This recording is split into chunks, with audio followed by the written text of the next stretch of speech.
Now let's shift our attention to the next section of this training. What is the Global 360 Review? What is its purpose? What is its scope? And what does it consist of? I think you probably already know that it's called a 360 review because it's done in a 360-degree format, where one receives valuable feedback from those all around them, their director, their peers, and direct reports, in addition to their own observations. As mentioned in the last section, the Global 360 Review is an aid for communication, and as such, it should only be used in a relational environment. It's useful both for encouragement in areas of strength and growth, as well as to give correction in areas of weakness and limited effectiveness. I think it's also important for us to be reminded that it supports biblical instruction.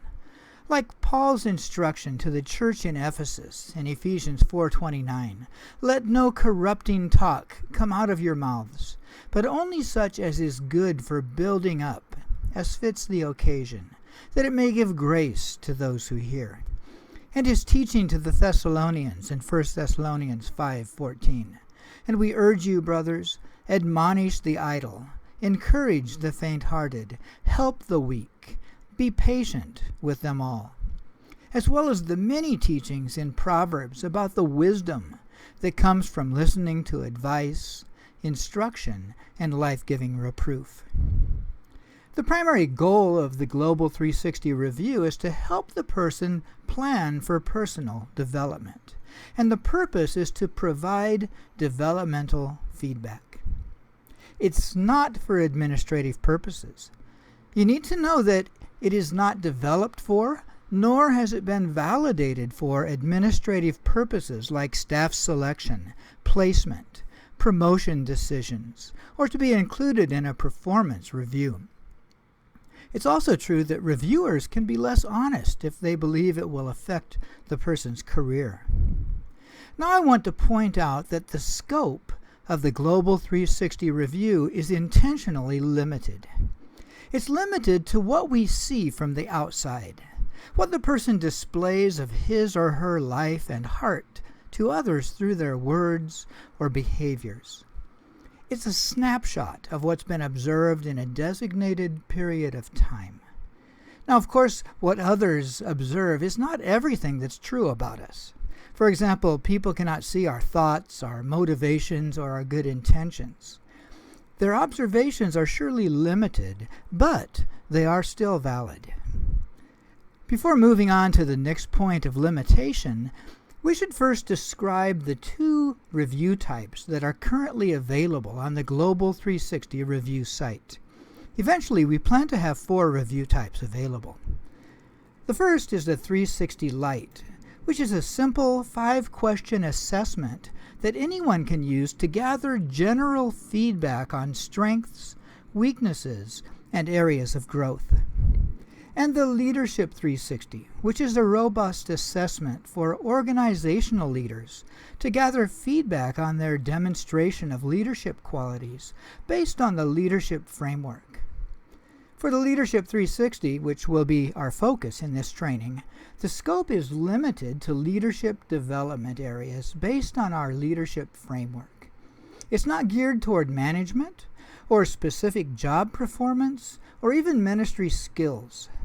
What it measures is leadership development, a leader's relationships, a leader's heart as shown by their outward fruit, their relationships with God, self, and others, a leader's roles and responsibilities, the area of leadership skills, and a leader's results.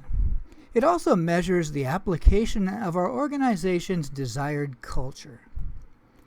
Now we'll take a look at the 2 main parts of the Global 360 Review, the questionnaires and the report. Here's a sample of what the Leadership 360 questionnaire looks like. Each of the 6 major categories in the questionnaire has questions that are to be simply and prayerfully answered by clicking on the appropriate point on a scale, which ranges from very strongly disagree on the left to very strongly agree on the right. There are also text boxes after every subcategory that can be used to explain a person's answers and offer more detailed feedback that will be more helpful for the person being reviewed. After the reviewer completes the questionnaire, they simply click on the Submit button at the bottom. The system automatically compiles the questionnaire answers, so all the consultant needs to do is press a button to generate a report. The report begins with a cover page, with the name of the person being reviewed, as well as both the date the review was completed and the date the report was generated. Next, the feedback introduction document, which explains the basis, focus, and objectives of the Leadership 360.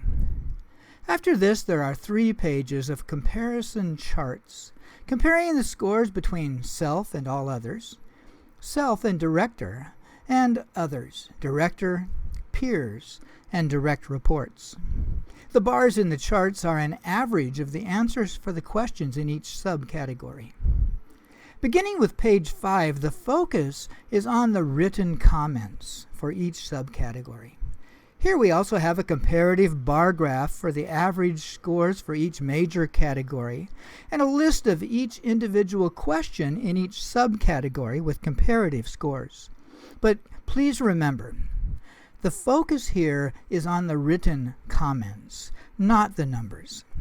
You can actually skip the numbers entirely unless you feel that they will help clarify a question from the written comments. Finally, in this section, we want to take a look at the proper use agreement that every consultant must agree with and sign to be certified. These 7 points help us understand what the Global 360 Review is, because they represent the principles, values, and guidelines upon which the Global 360 Review is based. Let's read through these together. I have received feedback from a personal 360 review at least once. I will not allow any other person to use my Global 360 login. I will keep the 360 results confidential. Apart from passing the feedback summary sheet to their director, I will not reveal any reviewee's information to any person. I will only use the 360 review process for development, not for administrative decision-making or punitive purposes. I will not allow the review to be placed in any reviewee's personnel file. I will present 360 reports in a coaching session. And I will encourage all reviewees to use their review as part of a personal development plan with a coach or mentor. Well, I hope this session of training gave you a good understanding of what the Global 360 Review is. In the next section, we'll take a look at how to use the Global 360 Review.